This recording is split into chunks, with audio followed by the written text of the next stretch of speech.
tutti. C'est pas que je parle italien, c'est l'histoire de me le raconter un peu devant vous. On m'a posé une question récemment sur internet. Est-ce vrai que certains Français aiment la Russie par rapport à une xénophobie anti-noir et arabe? J'ai cité naturellement. Non, ce n'est pas vrai. Voilà, c'est bon comme ça. Ceux qui ne sont pas assidus et qui quittent mes vidéos au bout de 20 secondes, vous êtes libérés, vous avez la réponse à votre question. Vous pouvez aller vous adonner à d'autres occupations plus importantes.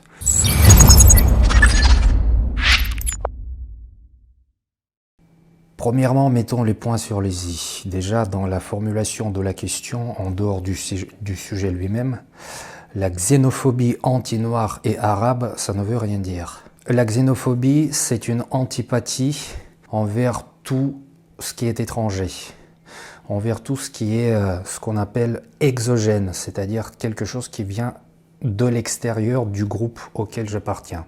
Donc par définition, déjà, c'est déjà une antipathie. Donc dire que c'est une xénophobie anti quelque chose, c'est un pléonasme.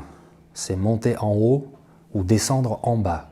Ça ne veut rien dire, puisque forcément on descend en bas ou forcément on monte vers le haut. La deuxième chose, c'est que la xénophobie contre les Noirs ou les Arabes, c'est aussi un peu tiré par les cheveux dans le sens où si la personne qui m'a posé la question est sensible au sujet des Noirs, par exemple, donc là, en l'occurrence, on parle davantage du racisme et non pas de la xénophobie. Si la personne est sensible au sujet des Arabes, eh bien là, ça peut être éventuellement une xénophobie. Ça, c'est une petite parenthèse comme ça que je voulais quand même ne pas laisser passer parce que ça me paraît important. J'aime bien l'expression précise, hein, quelle que soit la langue, puisque sinon ça devient, comme dirait l'autre, la porte ouverte à toutes les fenêtres. Ensuite, nous sommes tous d'accord que la xénophobie est présente absolument partout. Ce n'est pas qu'en Russie qu'on la retrouve, elle existe absolument partout. En France, aux États-Unis, au Japon, en Birmanie, en Inde, où vous voulez. Pourquoi? Puisque c'est un phénomène anthropologique. Il est propre à l'humain en général et non pas à une telle ou telle nation. Quand je dis anthropologique, c'est quoi? En soi, la xénophobie, en quelque sorte, c'est la continuité de la défense du territoire auquel on appartient, de la défense du groupe auquel on croit appartenir, où on est né, où on considère son appartenance. Et donc, tout intrus dans ce groupe, sur mon territoire, il va potentiellement me causer des ennuis. Donc, je ne l'aime pas, je le rejette, je le refute. Et donc ça, c'est de la xénophobie, du nationalisme, etc. Cette xénophobie, on va dire que c'est applicable à l'humain. Mais à la base, ce mécanisme, en tout cas chez les mammifères, dont on fait partie quand même, logiquement, il provient justement du fait que l'animal défend son territoire et défend son clan, ou bien sa famille. Maintenant, pourquoi est-ce qu'en Russie, la xénophobie ou le racisme serait plus important qu'ailleurs?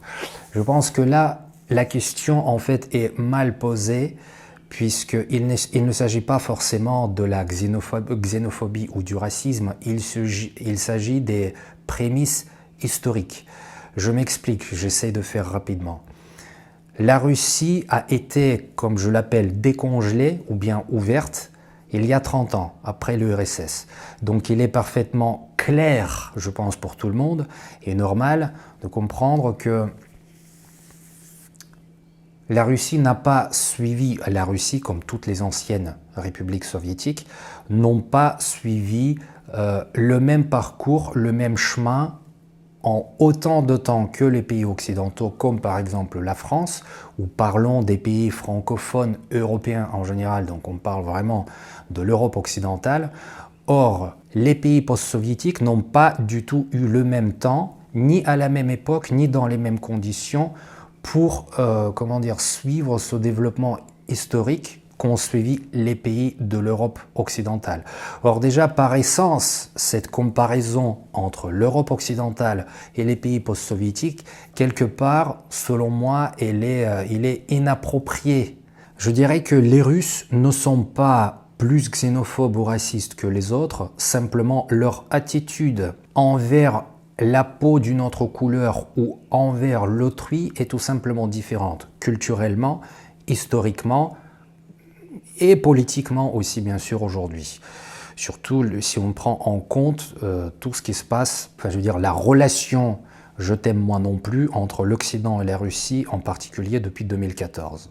Le détail qui est loin d'être négligeable. Donc prenant en compte le fait par exemple aussi qu'aujourd'hui en Russie, l'Église orthodoxe a aussi un mot à dire dans la politique et dans le fonctionnement de la société russe.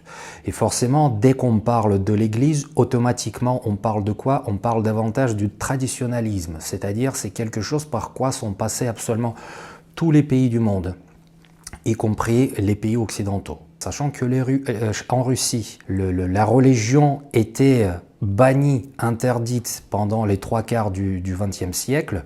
Aujourd'hui, après cette décongélation depuis 1991, après la chute de l'URSS, au contraire, beaucoup de Russes trouvent le refuge justement dans la foi, dans l'église ou en église, je ne sais pas comment dire.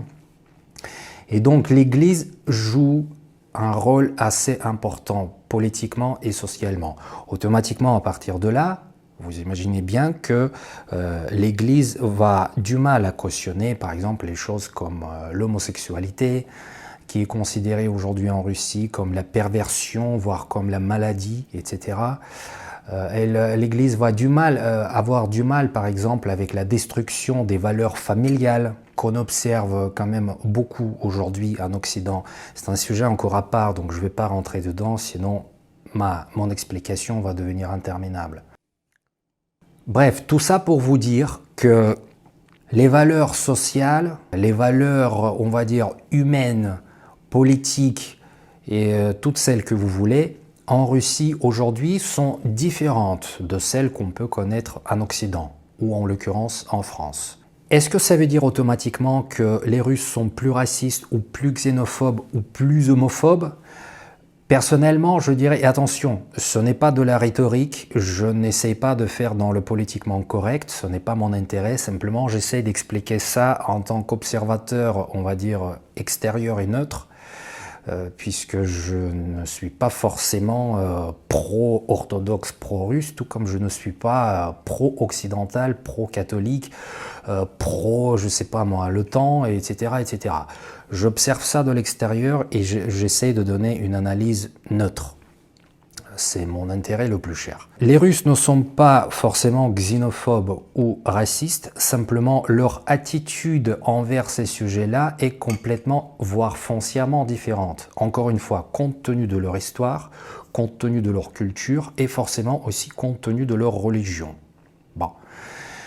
Est-ce qu'il y a certains Français qui apprécient cette xénophobie ou ce racisme en Russie et donc ils vont s'installer, vivre en Russie, ou tout simplement ils vont adorer la Russie et ils vont lui chanter des louanges? J'ai envie de dire que ça va dépendre, je pense, du développement intellectuel de chacun. À mon sens, les Français qui chantent des louanges à la Russie ou au peuple russe, je pense qu'il s'agit surtout du fait que ces Français-là vont chercher ce traditionnalisme qui est encore préservé en quelque sorte, après la terminologie au choix, hein, préservé ou imposé ou autre, peu importe. Ce que je veux dire, c'est que le traditionnalisme aujourd'hui en Russie est beaucoup plus présent que dans les pays occidentaux. Mais en même temps, je peux passer le parallèle en disant qu'en France aussi, il y a beaucoup de gens qui sont nationalistes, homophobes, racistes, etc. Donc, est-ce que, je veux dire, qui va faire cette mesure entre les pays en disant ce pays-là est plus raciste et l'autre l'est moins? Selon moi, ça ne peut être qu'une note subjective totalement, qui sera individuelle, personnelle, puisque aucun institut de sondage, aucune étude sociologique ne pourra, à mon sens, je peux me tromper, mais ne pourra ramener à un espèce de dénominateur commun 2, 3, voire plusieurs pays pour dire que ce pays est plus nationaliste, plus raciste que d'autres. On peut faire des espèces d'estimations, des estimations comme ça à distance, très générales, très globales. On peut se faire une idée, mais encore une fois, est-ce que par exemple ceux qui vont faire une étude, est-ce qu'ils vont englober vraiment tout le pays? Il y a 140 millions de personnes en Russie dispatchées sur 11 fuseaux horaires. Quel genre d'étude va prendre en compte l'opinion de tous ces gens-là? Aucune. Même en France, 60 millions de personnes vivant sur un seul fuseau horaire, aucune étude n'englobe la totalité de la population pour se rendre compte de si, par exemple, le pays pense ça ou le pays pense autre chose. Il y a toujours des exclus, il y a toujours des mauvaises interprétations dans toutes les statistiques et ainsi de suite. Donc, tout ça pour vous dire que ce genre de questions, ça porte beaucoup à confusion, premièrement. Deuxièmement, la question en elle-même déjà est mal formulée. Je répète, il ne s'agit pas d'une xénophobie ou d'un racisme, il s'agit simplement d'un traditionnalisme. Et c'est précisément ça, je pense moi, que les Français qui adorent la Russie ou qui adorent les Russes, c'est précisément ce traditionnalisme-là qu'ils vont y rechercher. J'ai du mal à imaginer, par exemple, qu'un facho français puisse vouloir aller s'installer en Russie en pensant que tout le pays est aussi facho et donc qu'il va s'y sentir bien. C'est même pas que c'est tiré par les cheveux, c'est de l'ordre d'une science-fiction.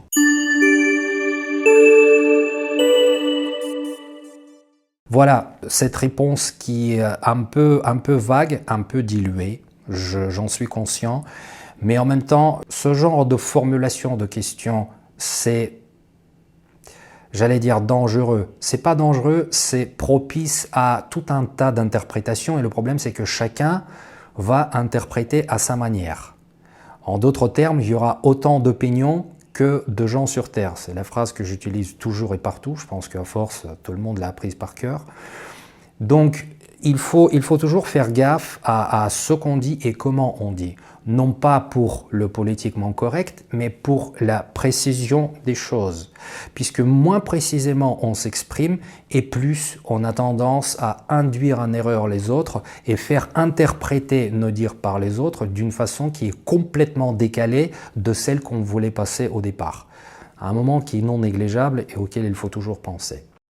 Un petit message pour la fin. Si vous avez des questions sur lesquelles vous voudriez que je m'exprime, que je m'explique, Twitter, email, ça me permettra par la même occasion d'orienter les thématiques de mes vidéos. Voilà, je vous dis à plus. On se voit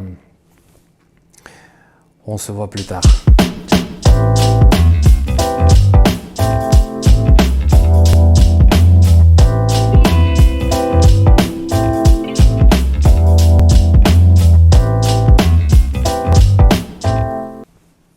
Comment ça s'éteint ce truc là? Putain. Voilà.